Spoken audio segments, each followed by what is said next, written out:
Hello, everyone, and welcome to today's webinar, How to Recover Faster from a Ransomware Attack with On-Demand Disaster Recovery, hosted by Datrium and Trustco. Before we dive into the presentation, I'd like to go over a few housekeeping items. If you have a question at any time during the webinar, please use the Ask a Question tab located below the player. Your question will be addressed during the Q&A session at the end of the presentation. At the end of the webinar, please take a moment to rate this presentation and provide feedback by using the Rate This tab below the player. If you experience any technical difficulties, go to the bottom of the page and click on Support for Viewers for assistance. Finally, the recorded version of this presentation will be available using the same URL shortly following its conclusion. Now, I'd like to introduce our speakers for today. First, we have Sazala Reddy, Chief Technology Officer and co-founder at Datrium.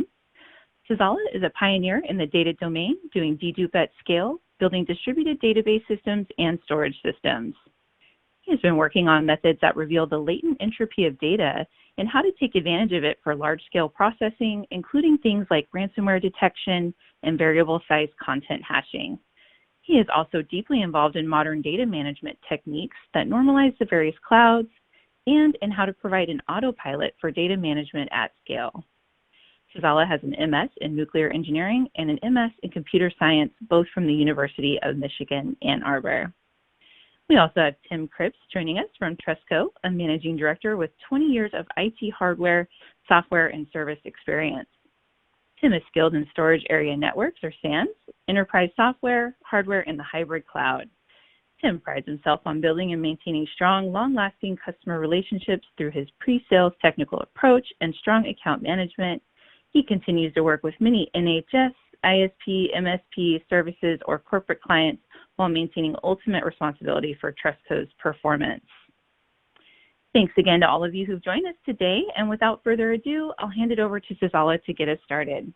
Sazala, take it away. Hello, everyone. Today we're going to talk a little bit about ransomware, like what's happening in the industry, how does it move fast, and what are the ways to combat it. I'm sure you've all seen in the news every day this ransomware thing attacking people and businesses. So let's go into it a bit more. Let's understand, what are the ways to kind of recover and fight back from ransomware. Let's first define what ransomware is. There's only one goal for ransomware. It is to attack your system so that they can make you pay up money and kind of blackmail you into paying up money. They're not there to rob you or from any data or anything else like that. It's all about just ROI. How do I make money from you?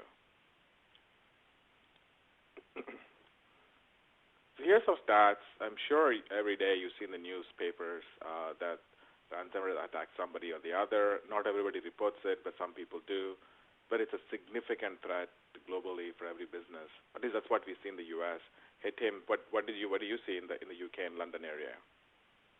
Yeah, the UK has been struggling. There's a lot of ransomware in the news. Even today, there's a UK government department that's been shut down to ransomware, and it's been reported on the BBC that they're having to use pens and paper. But I don't know how true that is. But it's something that happens on large scale here, and it's growing. And I think with the amount of end user devices that are able to log on to end user networks, the problem how to manage it is getting worse.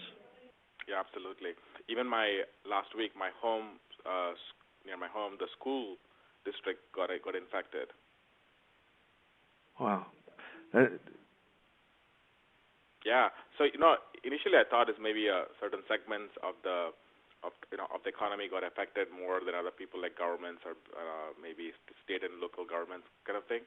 But that's not true. It's across the board. It's just that maybe some people are more obliged to report it faster, like government agencies are obliged to report it, other people are not obliged to report it.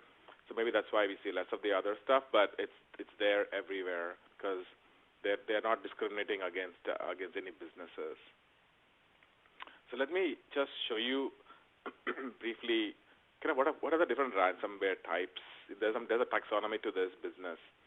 And, I'm sure you heard of a few of these already, like this crypto locker and a bunch of things like that. Some of them encrypt your data. Some of them just lock up your system so that you have to then pay up money to then unlock your system. And then lastly, there is something called scareware. This is really the interesting one. It just pops up a screen saying pay up. They do nothing. It's just making you, scare you into paying up, but it's really harmless.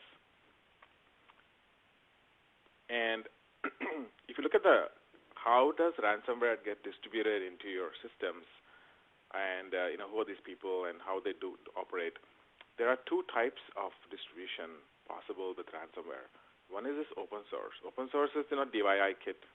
You download some piece of software from the internet, and you have some computer skills, and then you package it up, and then you have to find your victims, and then deploy your software and kind of do it all yourselves. But there's a new innovation in this space called ransomware as a service. It's like any other new SaaS business. There's applied innovation at scale to this problem. And what the idea there is that if you have skills in finding victims, you target victims, and then when you found somebody, you then have to then go to the ransomware as a service people. They will do all the hard work after that, and then there's revenue sharing between those two, between the person who found the victims and then the ransomware as a service. So ransomware as a service, if you look at the couple of examples out of this Grand Crab and Server, a couple of guys in that business retired recently. They made $2 billion, and then they said that was enough and they retired. And then if you look at some of the salaries they post online, they're paying $1 million salaries for these software engineers to come work for them.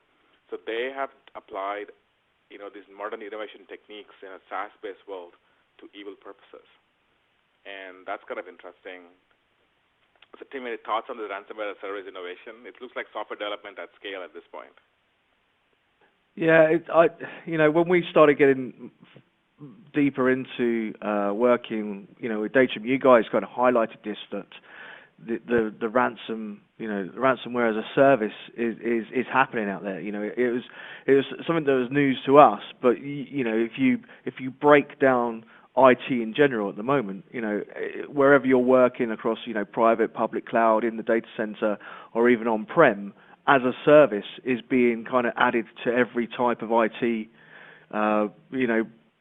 peripheral that you can offer. So it doesn't surprise us that, the companies out there that are the kind of core of these ransomware attacks are now offering it as a service, because that's the way the market's going. It's all about as a service, pay as you go, pay on reward. It's bred itself into that. So yeah, it was thinking further along the lines how undiscriminate this is now becoming. You can be a multi-billion-pound turnover company, or you can be a small SME. You're still going to be in the crosshairs of these guys that are looking to make money from you. Totally. It's they are becoming rich. It's kind of look at the salaries they're posting, like $1 million salaries for people to get hired into them. So if you look at how these attacks happen, is that the first step is to infect your system with something small. Either there's an email from your boss, looks real but it's fake, and then you download something by mistake, or you go to a conference and somebody giving out free USB sticks or free keyboards, and then you get them by accident and then put it into your system. There are so many ways to do this. So social engineering, there's always new ways to kind of find a way to infect. So once they kind of sit in your server somehow, the next thing they do is that they secretly communicate back to the mothership, and then they generate some secret keys and start encrypting your data in the background slowly. And for them, now it's a question about should they encrypt fast or should they encrypt slow. If they do it too fast, then it means that you can go back in time in like half an hour, 1 hour, and then move on with life. But if they encrypt for like a few days and weeks, then I think the probability of you being able to recover fast is much lower, and they depend on that. So depending on the different types of ransomware, they may do either one, or if they detect that you're suddenly doing something in the system to clean up, they'll start encrypting faster. It's pretty clever. And then finally, once they decided that, okay, I've encrypted enough of the system, they will start a timer and saying, here there's a pop-up saying that you got to pay up. Here's a Bitcoin thing you got to use to pay up the ransom. And finally, when you do pay up, there's a negotiation, and then eventually they will give you the keys, and then you can decrypt the whole thing. The question then is, like, what is the process and how these people are able to innovate so fast? I'll just give you a couple of examples. So if you look at the timeline of 2018, like ransomware service people, they were able to produce so many different strains in a matter of, within a year, major releases. And then the green boxes are the antivirus people who were able to produce patches to it. They can't keep up with this. So let me just zoom into one particular time zone of July. So let's look at July. If you look at the number of dot releases that are done, the patch releases the ransomware people have done, fixes to introduce newer changes into the virus strains, but the antivirus people just have two. They can't keep up with these people. So they're at the forefront of technology. They apply all the modern techniques, and that's why we're not able to defeat them that easily. Right? So once you get infected, fundamentally, you have two options to consider. Once a pop-up shows up on your screen saying, "Hey, here's let's just pay, here's a ransom, to pay up." The question then is that what's your choices? You can either pay the attackers, or you can fight back. Those are the only two options you have. Otherwise, you have to kind of shut down your business. That's not the viable option. So then let's go through different options and see what is the best method we can apply here. And by the way, we found different people apply different tactics to this problem depending on how they are able to recover or not recover. So Tim, do you have any experience with your customers and what they are kind of doing in this in terms of fighting back or paying up? I think a lot of people aren't making it public knowledge when they've had an attack. I know that the time that the business is down is as the time gets longer and the cost gets higher, they're kind of inclined to pay the attackers off, unless they've got a decent kind of backup and DR policy that they can roll out. But I know that from Gov UK they were saying that the cyber security problems across most of the businesses is costing, and this like you were saying before, it's actually who reports that it's happened and not. There's only a small amount of averages that they can offer. But they're saying that companies at most are spending more money in trying to pay this off than actually on the protection side of things. Yeah, the question then is that here's how the ROI works. Imagine somebody's going to target a hospital. The question is that if you look at the hospital, generally, let's say you can look up online and you'll find this information. They may lose $1 million an hour if they're down. So if they're down for 10 hours. They lose $10 million. If your backup is not good, if your backup is too slow to recover, and it takes you 10 hours to recover, you're just better off paying the ransomware because that guy has done the ROI, and they want only $1 million because they know that you're losing every hour $1 million. So instead of losing 10 million, they'll ask for $1 million, and then you basically are tempted to just pay up and move on. That's how their ROI works. It's a very business-oriented language in how this whole thing operates. So let's say now you decide that I'm going to, pay up to these attackers. That's one option, of course. And there are two options there as well. You can do self-pay. There's a pop-up screen with instructions. You can do Bitcoin, and then you can just send off to these people. Or you can go to some mediators. There are some mediators available. Just be cautious that some of them are some of them are fake and some of them are real. The fake ones are just take a cut and do nothing in between.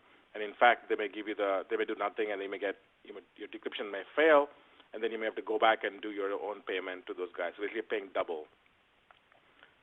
So either way, when you get the keys from the attackers, you can then either decrypt successfully, right? And then the challenge is this: once you decrypt it, is it gone or is it now back in the system?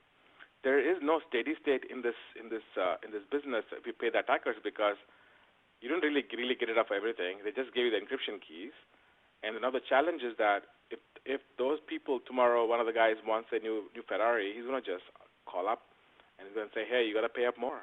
So this is not going to end for you unless you have to figure out how you're going to get to a clean state. But let me show you the other option to fight back. So you pay up or fight back. Let's say how you want to decide to fight back. And there are two options here. You can go through a vendor solution. There are many vendors available. Or you can do self-recovery. Self-recovery is that there are a bunch of good people who have done some open source toolkits. You can go and find them and you can try to use them. It's a bunch of work.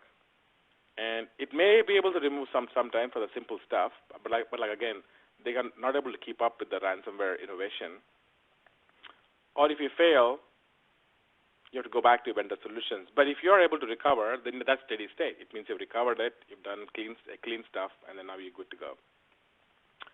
With the vendor solution, you can either try to recover data, or you can also fail. It's true, the recovery can fail, and I'll show you why it can fail for you as well.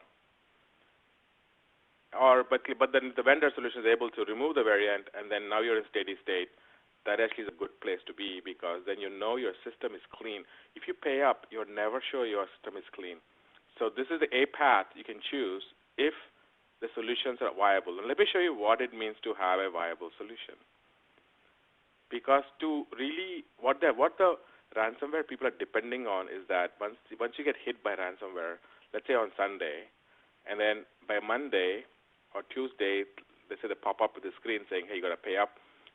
They are depending on you not being able to recover quickly. See, ultimately, at that point, the systems are down, and everybody's watching the IT, you as IT person, like saying, when are you going to bring the systems back?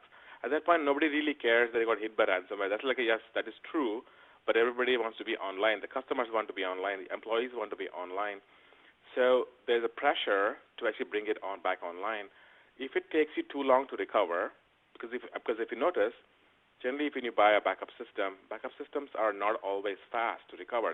Their backup systems are built for backups, but for recovering your entire data center, they're not built for that. You can recover a couple of VMs, but to recover 100 terabytes of data will take you like days to recover from that. So they're banking on that as well, that you can't recover quickly. So what you really need is that to fight back. If you want to fight back, you need to be able to restart instantaneously from your backups. Like point and click to any backups you want, because you may have to do experiments. It may be like you may have to recover data from 5 minutes ago, or maybe 5 hours ago, or 5 days ago. But whatever it is, you don't know, and you must try experiments to bring up hundreds of VMs, thousands of VMs online at one shot. So you need something we should bring up right now, but you also need backups with it so that you can go back in time. Any thoughts there, Tim? It all sounds good to me at the moment, Zazella. You're right. Backup as a subject is antiquated. You've got so many, disk to disk. You've got disk to tape. And if these guys are kind of stalling their attack over a number of days or a week or so, it's how far can you go back and how quickly can you get back up to to the state prior to the attack. Getting that data back, even if you're going to have to rehydrate out of compressed systems or whatever, you're right. It's not going to happen super quick. Yeah. So before Datrium, I was a CTO of Data Domain, which builds a backup system. A lot of people know what it is. It's a very popular system. It's really good system, except it's a backup system. It's built for backing up data. It is not built for recovering data, in the sense that if you recover 100 terabytes of data, all these backup systems will take you like multiple days to recover. That is not how you're going to fight ransomware back. So let me show you, kind of the next steps are like, how do we help, and how does Datrium help with this ransomware recovery? And just as a brief kind of intro to the problem is that, there's a bigger picture to this. It's not just ransomware. Like generally, as a business, all businesses these days are online. They need to be online all the time. Customers will move away. Employees will not like it. You have to consider your business now, being online all the time. My kids are ruthless. If something is off for 2 minutes, they're done. They're switching to a different app. That's how ruthless the business is. People are. So with that, ransomware is one topic which is hard right now because of all the attacks. But also there are other types of of disasters happening all the time. And if we treat them as one bucket, then I think we can come up with a simple way of solving this problem. And as we all know, backups are no longer sufficient. As more and more data gets accumulated, it's become harder and harder to recover from backups because the rehydration time is just too much. What we really care about is basically quick recovery, fundamentally. So, disaster recovery has never been simple. I have never met a single customer who has ever said to me that they have a awesome DR plan. I don't know, Tim, what's your experience in this? What do people tell you? Well, DR is kind of, it's something that needs to happen, but no one, a lot of our customers will have, there seems to be, different flavors at different times, throughout the kind of the timeline of IT, from guys just looking to do tape and then doing this, then the cloud popping up and people putting data out in the cloud. But it's a bolt on to their budgets that I feel that it doesn't get the lion's share of, if they're running virtualized platforms or they're looking at new SANs, that kind of stuff. The DR is kind of the poor cousin, so they do enough to get by, but they kind of crossing their fingers that what they've got going on is going to work at the time that they need it. Yeah. So the reason it's an item. There are many reasons why DR is kind of complicated. Firstly, it looks expensive because there are so many things to do. So if you look at a typical disaster recovery scenario, a data center has so many components. It has the applications, the hypervisor, the servers, networking, primary storage, backup. So if you have a failure, generally you have to replicate all the data to another secondary data center, and then they have to be kind of to look similar. And then when you bring it up, they all have to work together again on the other side. That's a pretty complicated process to follow and stitch it all together. That's why it's expensive, is because you have to have a second site, all these systems up and running all the time. And then it's complex because they have to kind of work together. This is like Murphy's Law coming together. And finally, the problem is that you set up all these run books and hoping that it will work for you. But the moment you make the run book, it's stale because you didn't test it, and things change in your environment, then the run book is kind of no longer useful. So then if you test it, it's not going to work for you. And sometimes testing the systems makes a production system go down. So it's super complicated. But if you ask any business or IT person what is that they really want from disaster recovery solution, is that they will say RTO, because they want systems up right now. Again, like I said before, nobody really cares to ask IT person what happened, in the sense that they want it to be up right now. Only tomorrow is a question like, hey, what happened? That's a day 2 problem. The day 0 problem is how fast can I bring back? And secondly, ransomware is here. You must figure out a way to fight them back. And lastly, we live in a SaaS world. How easy can we make this problem be for our business? So that's kind of why DR has never been easy. But more and more, we need to figure out how we're going to run our business and have continuity. So with the advent of cloud, there's now an opportunity to change how all these things operate. We believe the cloud is going to fundamentally transform how DR and backup are done, just like how people moved away from tape to disk. I think the cloud offers a new opportunity because of elastic scale. You get more cost economics because you only have to pay for things when you need that, when you have a disaster, and not normally. But unfortunately, backup vendors are still focusing on backup. What we have done at Datrium is that we are completely focused on recovery, and that is one click faster. So we have 5 founders. I'm one of them in the background. And we come from different backgrounds, in the sense we come from data domain, we come from VMware, NetApp. So what we have done is that we have taken a complex DR and backup process, which most people are struggling with, and made it into a simple-to-use SaaS solution. Our singular focus has been about recovery. On-prem or in the cloud, wherever you want to recover, it's about when you click a button, how fast can you recover from your backups? That is our focus fundamentally. Now let me show you how this operates. So, we have a service called Disaster Recovery as a Service running on Amazon. It's a SaaS service. And we also have an on-prem product called DHCI, which I'll go into it in a couple of minutes. But the idea is that no matter where you're running your workloads in VMware, could be on-prem, could be in the cloud. VMware is in the cloud as well, right? The idea is that you log into a cloud portal, you download this lightweight VM into your VMware environment, and you create these global policies for your backups, and you create run books for your DR, And then when you start, once you set it up in like few minutes, then we'll start backing up your data to S3. So S3 is very cost effective in steady state. It's a super, and we dedupe it, and we have all the backups and the catalog and everything else. So in a steady state behavior, it's super cost effective. When you have a disaster, you push a button, we will launch VMware Cloud servers on demand, and then bring up your workloads right now, right then. So the advantage with that is, like, think of it this way. It's like paying for insurance after you have an accident. So that's kind of what you get, is that on-demand economics of the cloud, which is not possible if you have to have a second data center physically set aside somewhere. Any comments, Tim, before I go to the next one? Yeah, can you the way that the Datrium backs up to the cloud, is that kind of getting away from using other products? Do you have are there any other bolt-ons that you need for this to work, or is this completely contained by Datrium from vCenter? Yeah. So when you so let me go to the steps again. So there's a cloud portal. There's nothing to install. The cloud just operates that way, right? And that's how a SaaS business is supposed to be these days. Log into the portal. Download this lightweight VM. There is no maintenance to be done on that VM. It is all over-the-air updates. It's just self-managed everything. Don't have to like really maintain that piece of software. And you set your policies in the cloud, and then it pushes all these policies back to your data center so that backups happen at the same time.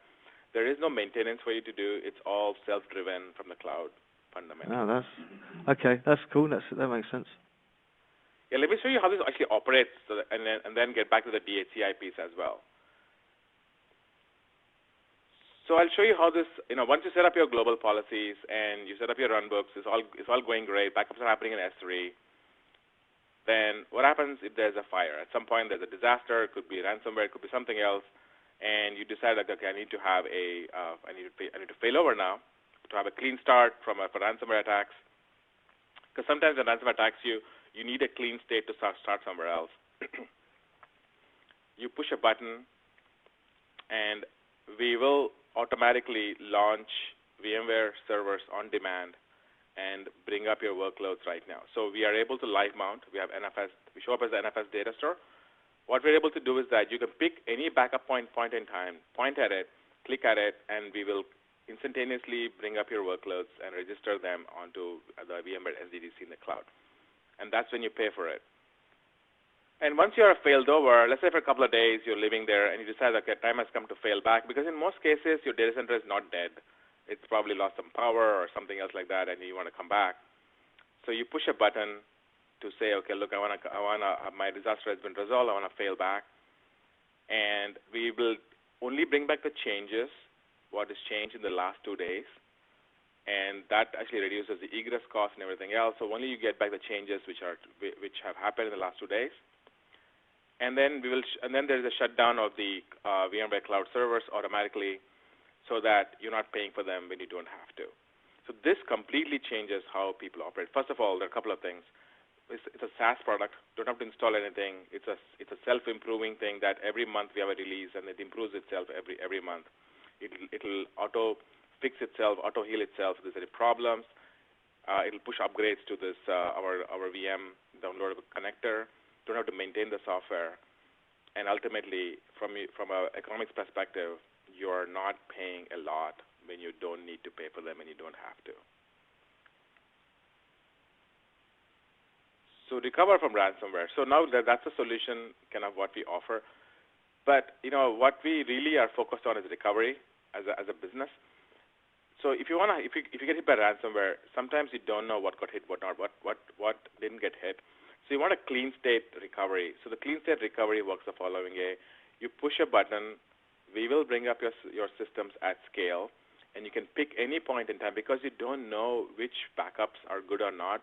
If you do have some tools in our system where you can look at see when the data was changing faster, so that you can at least try to make a guess, but you don't know. So we have to try a few experiments to see which backups are good. And the moment you click a button and say start, they will start up all the VMs in the new SDDC. So you get a clean state. Like, there is no other infection going on. It's a clean state. You can look at what's going on. You can figure out what to do at that point. And because we have zero copy, no rehydration, unlike the backup systems, because we are able to turn backups into live VMs, that's what makes it super easy to kind of figure out how you're going to recover from ransomware. Hey, I was going to, that was my quick kind of overview of what Datrium does at a high level and what do we do for kind of disasters and help you with recovery in the cloud with VMware Cloud on AWS. Any thoughts there, Tim, before I talk about the DHCI a bit? Yeah, so all of this is managed via vCenter. So when you say push a button, that button is in that console, or you know, how does the Datrium kind of GUI kind of melt into the vCenter experience? Yeah, good question.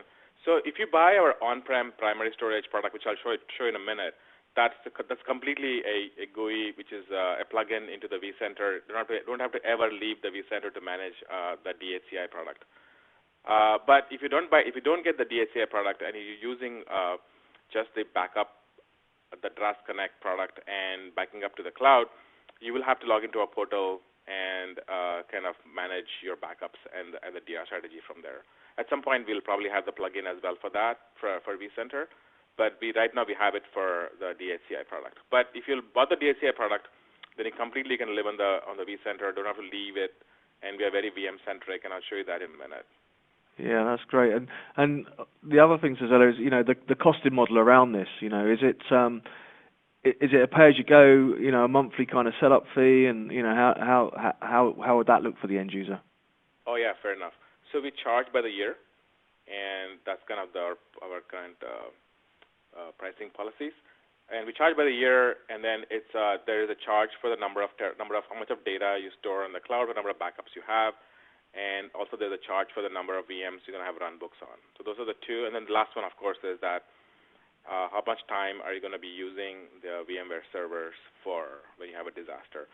So as part of the bundle, as part of the package, we give up to 100 hours of free VMware SDDC time. But if you want more, and in fact, when you do have a disaster for, like, let's say more than that, then you will have to pay up on demand for the VMware servers. But a lot of times, insurance does pay for this, by the way, if you have a disaster. So it kind of can play well in your favor as well. Yeah, that's great. Thanks, Cesaro. So let's talk about the DHCI just a bit before, after we talked about this overall DR strategy. So we do sell a on-prem primary storage as well, and we call it DHCI. We've taken the best ideas from SAN. You know, SAN is to be durable for the last 30 years, and we've taken some of the best ideas from HCI. It's a new category. It's about simplicity for the end user. So both of them have some negatives. Like SAN has some challenges in terms of scaling. HCI has different challenges in terms of scaling in the sense that there's a lot of east-west traffic. If a node dies, you're rebuilding, everybody's impacted. There's a lot of noisy neighbor problems in HCI. So we like the ideas of both. Like SAN was durable for the last 30 years. HCI kind of looks cooler and looks interesting and scale out.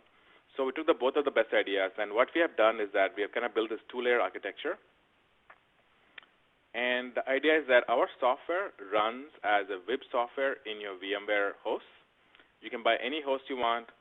You can have existing servers, or you can buy new servers. As long as they have a little flash, as long as it's VMware, we're good to go. Just our software installs in this VMware host. And we project a giant NFS data store, so it'll just show up as a just big NFS data store from your vCenter. There's no learning curve there, and we will take advantage of the local flash to give you ultra low latency and high IOPS environment. So as you add more servers, you get more performance. So there's no noisy neighbor problems. Each server will give you about 130,000 IOPS. So if you put 10 servers, you'll get 1 million plus IOPS. If you put 100 of them, you'll get 18 million IOPS. So that is just pure, simple math on how this operates. And our software living on the host does dedupe, compression, encryption right there in the host. The advantage is that your data is never leaving the host in an unencrypted format. That's a very unique feature we have. And at the bottom of this stack is that there is something we call data nodes. They are dual controller, solidly built like SAN architecture, but the idea is that as you add more of these data nodes, you scale capacity. As you add more compute nodes, you get performance. So traditionally, when you have applications, as you add more applications, you definitely will add more servers. So as you add more servers, you get performance because that's what you expect. And as you add more data nodes, you get capacity scaling. So this two-way scaling helps you kind of dramatically change how your economics works and how your performance works. As it gets bigger and bigger, it gets faster and faster, not slower. And the last thing, again, going back to the recovery, we focus on recovery. If you want to recover from any backups, we have built-in backups. Fundamentally, what that means is that we have a built-in catalog, and you can keep up to 1 million snapshots in the system. You can pick any point in time, click a button, and we will bring back those workloads right now. And that's what we focused on. Basically, it's not just about backup, it's about recovery is the ultimate goal. Hey, Tim, did you have any questions, thoughts, as we kind of go to the next one? And how we actually, I can see the benefit of your, the on-prem or data center, if you like, is, being able to, if you've just invested in your compute nodes, it doesn't take much to kind of add more flash or SSD to those to be able to run this and get the performance, from a NFS box, but with the compute sat at the VMware level. I can see that's a really kind of cost saving than going out and buying a massive all-flash array or whatever. Yeah, actually that's true. If you're going to buy a new HCI systems, I think they ask you to rip and replace everything. That is not what we are asking. We are saying that we can work with your existing servers as long as they're part of the VMware HCI list, and which everybody is, and mostly, that we can just reuse your existing investment. Don't have to buy new stuff to actually make it work. We could actually just make your existing systems go faster. And in fact, there is no learning curve in our system. You can learn our product in 20 minutes. It's that simple. There is no LUNs to configure. It's all VM-centric. Backups are super easy to set up, policies. And performance is very high. There's nothing to debug, really.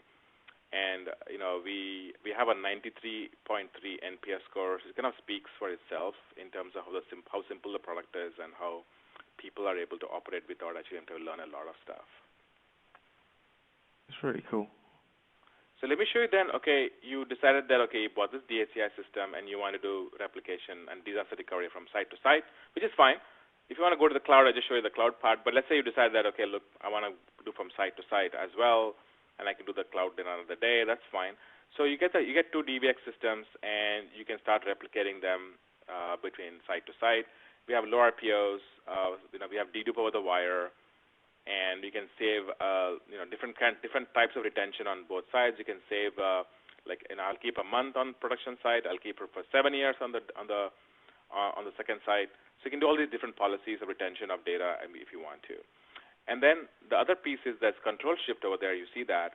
That's our SaaS-based DR orchestration. And the idea is that it provides you that runbook orchestration. It's a guided wizard living in the cloud.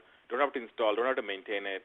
You can set up simple policies and runbooks on how it's supposed to be when you have a failover or a failback. What are the policies for you? And because we own at this point with the DHCI system and the control shift, we are able to have primary, backup, and DR in the same kind of Datrium software. The advantage with that is that we do continuous compliance checks. What it means is that if there is a drift in your runbooks, which is what is the main problem for disaster recovery, is that your runbooks kind of change and they drift over time, configs drift over time. The runbooks are no longer representative of your real systems. But because we are owning all three pieces of software, we will run continuous compliance checks every 30 minutes so that you get confidence that this is going to work for you when you actually need to. So we will tell you that if something is not going to work for you, if your config drift is going to be messing up with your failover plans, we will tell you right now that there's a problem. The advantage is that you can then go and fix it right now as opposed to discovering later. That's the three things which come together really makes a difference in how you operate. So let me give an example of this. One of our customers bought us and then their goal was to shut down the second data center and leverage the cloud for the DR. and they were considering buying the bottom layer. They're considering buying Nutanix, Rubrik, and Zerto. Nothing wrong with the products. It's just that there are so many products to buy, and this is the reason why DR is complicated in the first place. There are 4 UIs and 4 things to manage, and fundamentally also replicating to the cloud. Okay, they can all dump data to S3 in some format, but then what do you do with the data? When you actually have a disaster, they are doing refactoring into Amazon VMs, which is not what disaster recovery is supposed to be. It's really painful to suddenly look at a different set of VMs than it was before in a disaster, and it'll take you days to do rehydration. So what we offer the customer was a simple one product, one bill. You'll take all the calls, you push a button, you'll bring up your workloads on the other side when you have a disaster. 80% lower cost, super easy to operate. You can test it monthly. So as a summary, what Datrium is offering is a global backup and DR strategy for your business. We also have a DHCI product for your running your primary workloads at scale on your on-prem. And it's all about simplicity. It's all about how do we help you recover rapidly from ransomware or any kind of disasters. And so, Tim, did you want to add something else? So I wanted to basically, I think I've given a overview of what ransomware is and how to fight it. But I think fighting back is the best option, and we have the right tools. We're providing you the right recovery methods to actually go to fight back. Yeah, absolutely. And it's really, the technology that you guys are presenting is we really love it here at Trustco. We feel that there's a big place for this in our kind of messaging out to our customer base and new customers. And the great thing is, if you're in vCenter, you run in VMware, this is just a kind of a bolt on to what you're doing. So without the complexity of having lots and lots of kind of DR and backup products to wrap together and have to support. Yeah, who has time these days to do that many products and manage them all? Just simplicity is what rules the world. Every day I see some things being made simple, so the same thing's happening in our business as well. How do we make it simple? How do we make it? How do you fight back from ransomware? How do you recover from disasters? I agree. Hey, so with that kind of an overview from Datrium about what we offer and how we fight back from ransomware, I want to give it to Tim a bit and talk about Trustco. Okay, well, thanks, Azazela. Trustco PLC, we've been around, over 20 years now. Our core kind of play, if you like, is working with customers to understand, data center needs and now more so, the sort of the cloud kind of ideas that are flowing around. There's a lot of large companies that jumped to the cloud years ago, but there's still a number of companies that are trying to get their head around, where is the best place to put our workloads? Do we keep it on-prem? Do we keep do we put it all into one of the public clouds? So a lot of our work at the moment, has been for the last 18 months, is understanding best of both worlds. How do we get our performance that we need for our end users, the guys that ultimately are using the data that we're managing, and how to cost effectively keep an on-prem or a cloud environment running. And with the hot topics like ransomware, this for us is just another kind of instrument to in our case, if you like, that we can help customers work with. So if anyone's got any kind of questions on the hybrid cloud or data center consolidation and how we're building Datrium into our portfolio, feel free to drop us a line. I'd be happy to have a further conversation with anyone around that topic. Hey, cool, Tim. So also, Datrium, we've been doing a monthly webinars on ransomware. Just kind of give you some insight into how the industry works and like what are the different things happening in that part of the world. So just to kind of educate people and make them aware of all the things and what are all the tools available as well. So that's happening every month. Just if you want to just check out our website and look for the webinars, you'll be able to find them. So kind of summarizing it, ransomware is a big problem. You got to fight it back. I don't want to pay up to these people. They get richer and richer and do more damage to everybody. And cloud is here. Let's make DR problems go away. It's all about recovery. Backup is only that good. If you can't recover, then it's of no good. And that's kind of the story about ransomware, how to recover from it. Yeah, thank you, Suzella, and thanks for everyone for logging in and watching out the presentation. It's we really appreciate your time. Hey, thanks, Tim. Thanks, everybody. Thanks. Okay, thanks very much. All right, guys. Tim, Suzella, thank you so much. I just wanted to send folks a reminder who are still with us. If you have any questions, please feel free to submit them using the Ask a Question tab below the player. And with that, we do actually have a couple questions. Looks like we have a two-part question for Suzella. And the first one is, how is the failback executed and how long would that take? And how can you claim the zero copy or instant RTO? Yeah, two questions. So when you have a failover, that has to be instantaneous because that's an anticipated disaster and you got to recover that fast. However, a failback is different. It's a planned event so that there is time to kind of send the data back and do a clean shutdown and then recover on the other side. So planned failback is what we offer because that's what it is. It's not a disaster anymore. You're planning your failback. And also we then only bring back the changes which are needed so that it becomes faster and less cost for the end user. That's one. The second question you asked was, what was the second question, Casey? Yep. How can you claim the zero copy or instant RTO? Yes. So that's our secret sauce. I didn't have a slide here. Our core of our file system, we spent 4 years building it, is that we can store cheap and deep backups on S3 or even on our on-prem system on disk. But our secret sauce is that we can instantaneously turn backups into live VMs and then show up as a data store in VMware right now and register them in seconds. So that is our secret sauce. That's what we spend time on. That's kind of took us so much time to go build this. All right. Thanks, Suzella. You touched on this earlier, but maybe you can reiterate. How can I ensure my backup data is protected from ransomware? Good question. So, backup is one of those things where how do you know your backup is good until you actually look at it, right? It seems like a physics problem. And so what we have done is that a couple of things. One is that when your data is stored within our system, either on-prem or in the cloud, we run verification multiple times a day. So 4 times a day, we make sure that your backups are in good shape. That's the only way you can know that your backups are going to work for you when you need it. See, what good is backup when you actually if it can't be useful when you actually have the disaster, it's not going to work for you. So the reason, if you look here, the deal. If you have primary storage, if that dies, you can go back to backup. If your backup dies, there's no other alternative. So backup must work, and we've done that as fundamentally as part of the system. All right, thanks, Suzella. And we have one more question.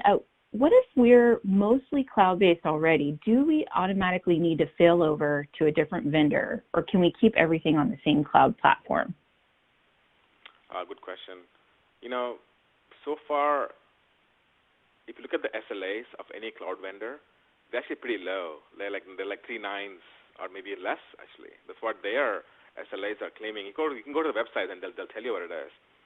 So the first thing you must do is that you must figure out a way to fail over from one availability zone to the other. Just like your data center, the cloud is going to fail, the components are going to fail. In fact, they expect you to tolerate this yourself. There is no easy answer. The disaster recovery is also a disaster in the cloud. There's no different game being played there. So you have to consider how you're going to be able to replicate a data, at least in some form, to a different availability zone or to a different cloud provider. I don't think you have to take the dramatic step of actually going to a different cloud provider, but you definitely have to have a failover strategy, a disaster recovery strategy from zone to zone for sure.